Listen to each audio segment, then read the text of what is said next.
Olá, amados irmãos, quero saudá-los com a graça e a paz do Senhor Jesus, amém? A lição desta manhã tem como título A Vida Após a Vida, foi escrita pelo nosso pastor Isaltino Gomes Coelho Filho. É a penúltima lição da nossa revista. Está baseada no livro de Tessalonicenses, 1 Tessalonicenses, capítulo 4, a partir do versículo 13 até o versículo 18, que diz assim a palavra de Deus.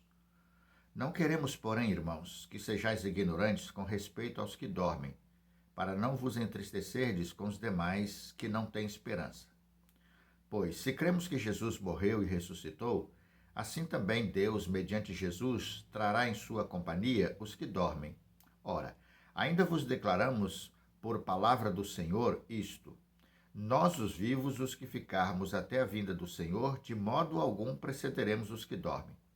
Porquanto o Senhor mesmo, dada a sua palavra de ordem, ouvida a voz do arcanjo e ressoada a trombeta de Deus, descerá dos céus, e os mortos em Cristo ressuscitarão primeiro.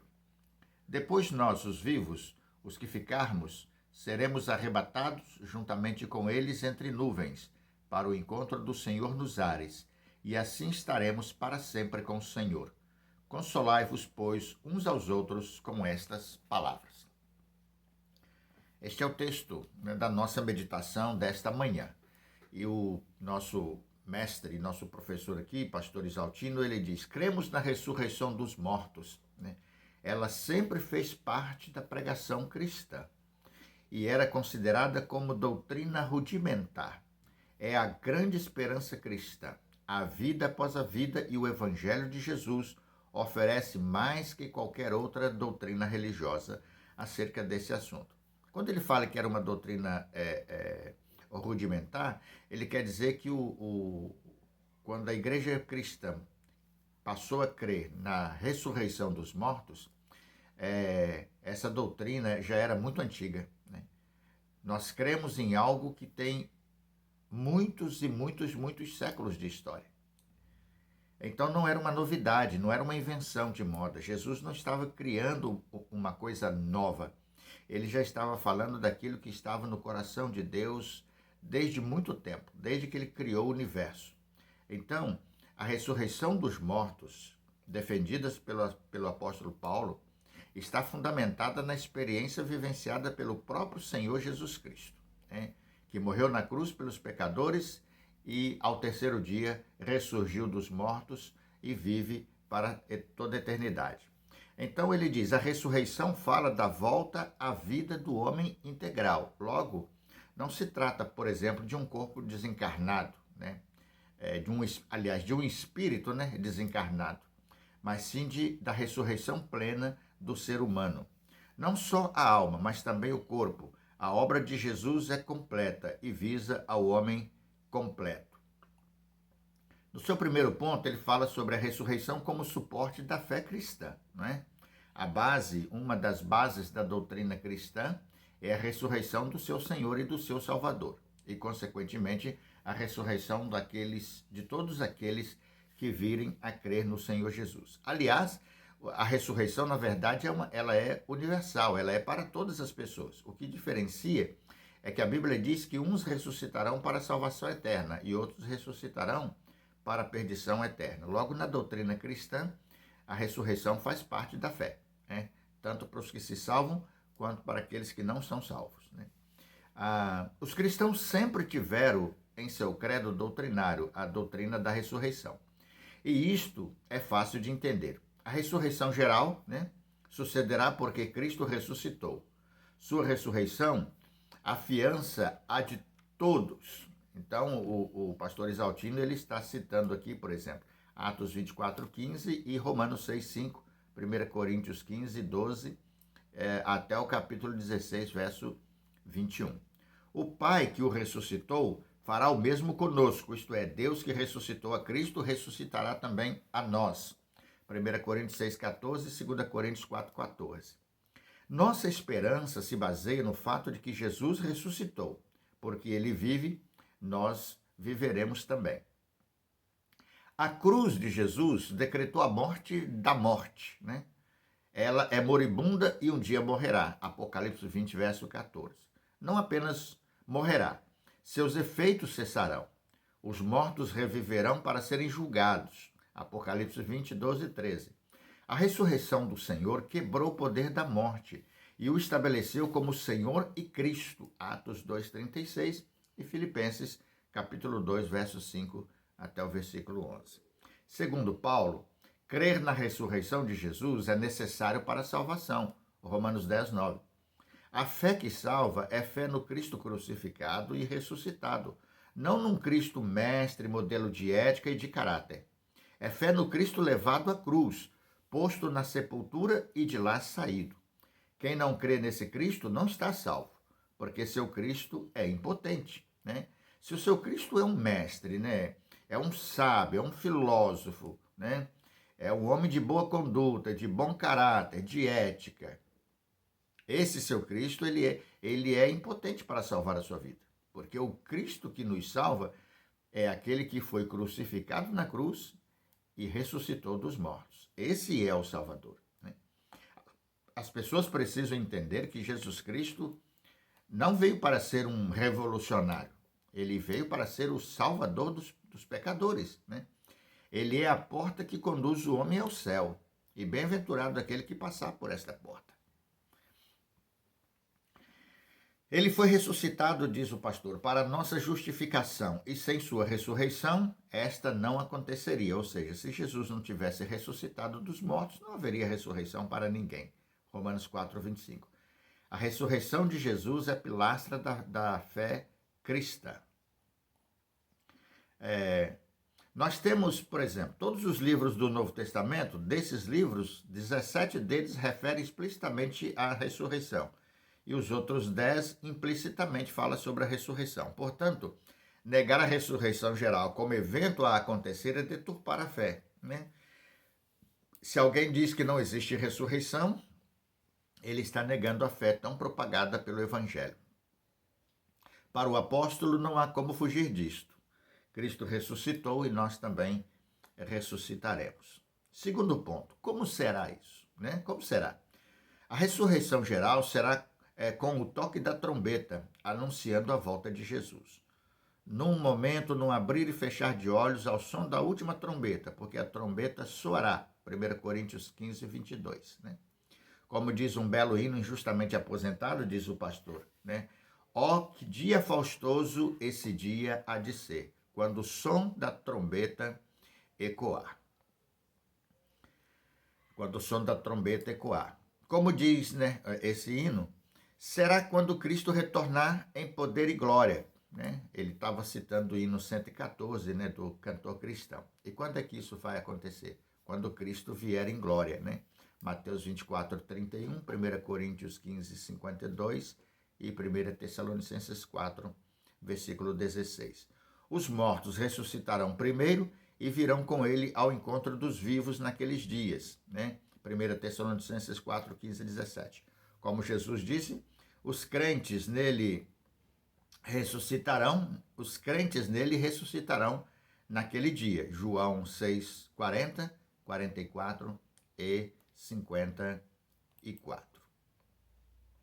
Portanto, a Bíblia diz que Jesus, que Deus Pai determinou um dia em que com justiça há de julgar o mundo, por meio do varão que para isso ordenou, e disso tem dado certeza a todos, ressuscitando dentre os mortos, diz Atos capítulo 17, verso 31. A ressurreição de Jesus também coloca o mundo sob juízo. Seu retorno em poder e glória trará galardão aos crentes, 2 Coríntios 5:10, e juízo aos descrentes. Então será um dia de bênção e de vitória para a igreja, né? Mas será um dia de tragédia, tristeza, dor e sofrimento para os descrentes, né? Para os que não são remidos por Cristo Jesus. E não são remidos por quê, irmãos? Porque não quiseram, né? E nunca abriram o seu coração para entregarem suas vidas a Cristo, aceitando como Senhor e Salvador. Colocará o ponto final da história, consumará o reino, inaugurará a meta-história e fará com que todos os joelhos em todos os lugares se dobrem diante de Jesus Cristo, citando Filipenses 2, 9 a 11. Naquele dia acontecerá o que Jesus anunciou. Mandará o Filho do Homem, os seus anjos, e eles ajuntarão do seu reino todos os que servem de tropeço e os que praticam a iniquidade, e lançá-los na fornalha de fogo. É uma palavra, assim, difícil, né? Mas é uma realidade. O julgamento e a condenação dos ímpios, né? A gente tem entre nossos entes queridos, né, pessoas que nós amamos, aqueles que até hoje não abriram seu coração para Jesus e podem partir a qualquer hora, podem morrer fisicamente, né? E morrer sem salvação. E o texto sagrado afirma categoricamente, né, que mandará o filho dos homens os seus anjos, e eles ajuntarão do seu reino todos os que servem de tropeço e os que praticam a iniquidade, e lançá-los-ão na fornalha de fogo. Ali haverá choro e ranger de dentes. Que tristeza! Então os justos resplandecerão como o sol no reino de seu Pai. Quem tem ouvidos, ouça. Mateus capítulo 3, versos 41 até o 43.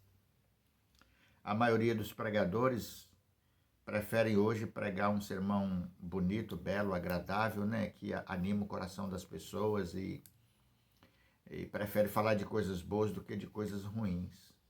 Mas isso aqui não é um negócio, né, irmãos? Não é uma palavra de autoajuda, não. Isso aqui, a Bíblia é a palavra de Deus para a salvação de todo aquele que nele crê. Quem não crê será condenado. Então é preciso falar o que a Bíblia diz. E nem tudo que ela diz é bom, não é verdade? Nem tudo que ela diz agrada os ouvidos. Na verdade, irmãos, a maioria das coisas que a Bíblia diz não são agradáveis ou não é agradável. A maioria das coisas não é agradável aos ouvidos, porque a maioria das coisas ali ditas condenam o pecador. Condena o pecador. Conclama o pecador a uma mudança de vida, a confessar os seus pecados, a se humilhar e pedir perdão ao Senhor. Diz o pastor Isaltino: dia bendito, ouviremos de Jesus: vinde benditos de meu Pai, possuí por herança o reino que vos está preparado desde a fundação do mundo. Mateus 25, 14. Dia de tristeza, diz o pastor Isaltino, os incrédulos ouvirão: apartai-vos de mim, malditos, para o fogo eterno preparado para o diabo e seus anjos. Mateus 25, 41. Como será aquele dia para você? Eis a pergunta. O dia da volta de Jesus, como será este dia para você?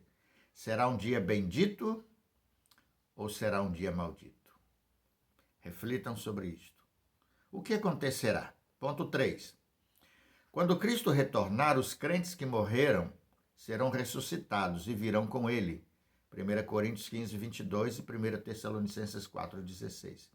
Os que estiverem vivos serão transformados ou arrebatados, né?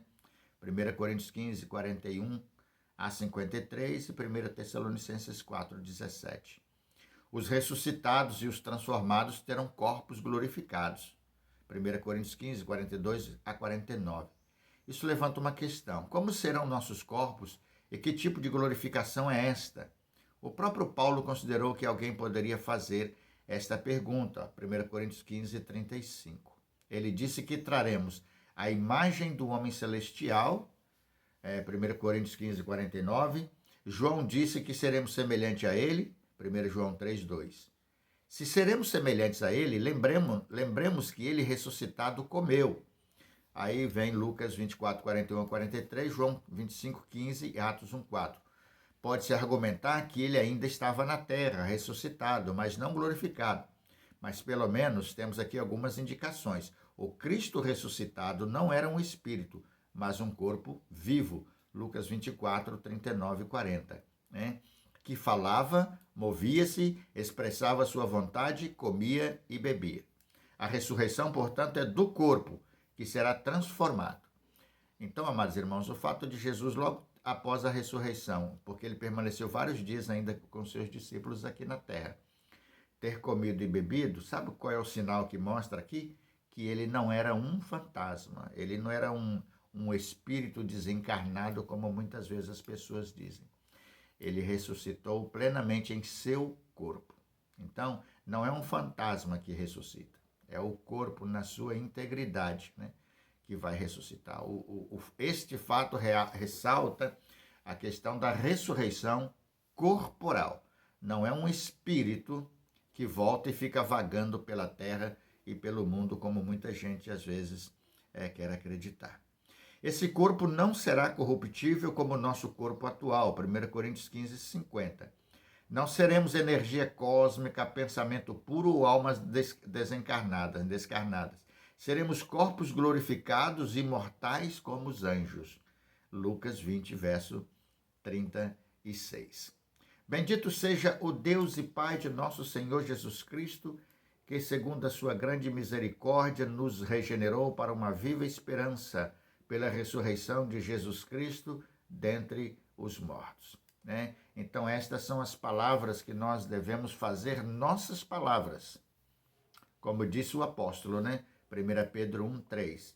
Estas palavras de Pedro, nós devemos fazer destas palavras nossas palavras, nossa declaração de fé diariamente.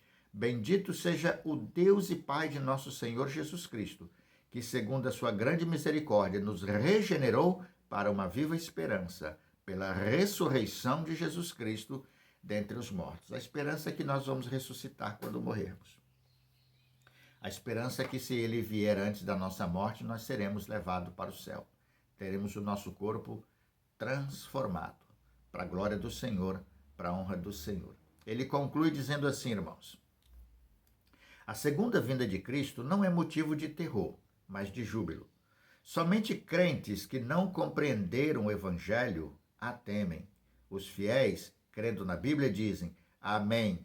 Vem, Senhor Jesus. Apocalipse 22:20. Ele está dizendo que um crente, ele não teme a volta de Jesus. Muito pelo contrário, ele aguarda ansiosamente este dia, porque ele estará com o Senhor para todo sempre. E ele diz assim, fecha assim: isso nos coloca diante de três atitudes que não podemos deixar de assumir. Primeiro, demos sempre glórias a Deus pela obra de Jesus e porque o Espírito Santo nos levou a ele.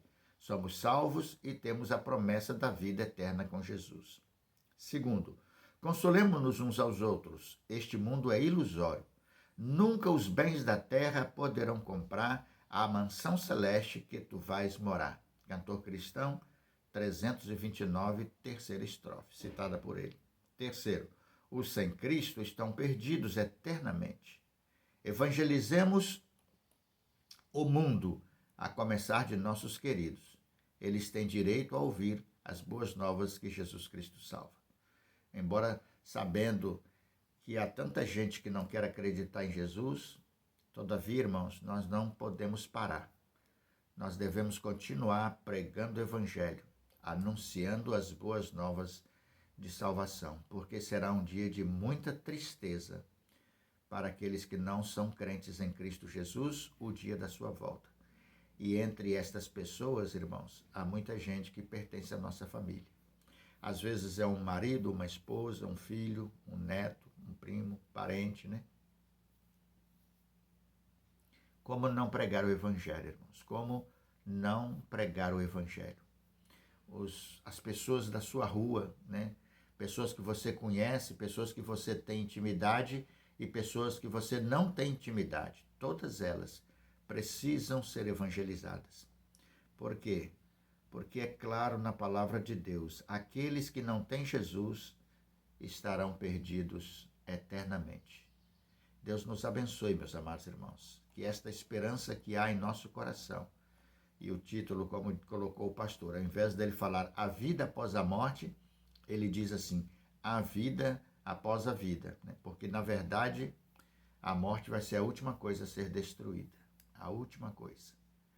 Nós precisamos pregar o Evangelho, nós que temos a esperança da vida após a vida, na ressurreição de Cristo Jesus, crendo que também com ele ressuscitaremos e estaremos para sempre com ele. Precisamos anunciar este Evangelho, esta palavra, esta verdade, esta mensagem a todas as pessoas no mundo inteiro. Que Deus abençoe ricamente os amados irmãos e esta nossa querida e amada igreja em nome do Senhor Jesus. Amém?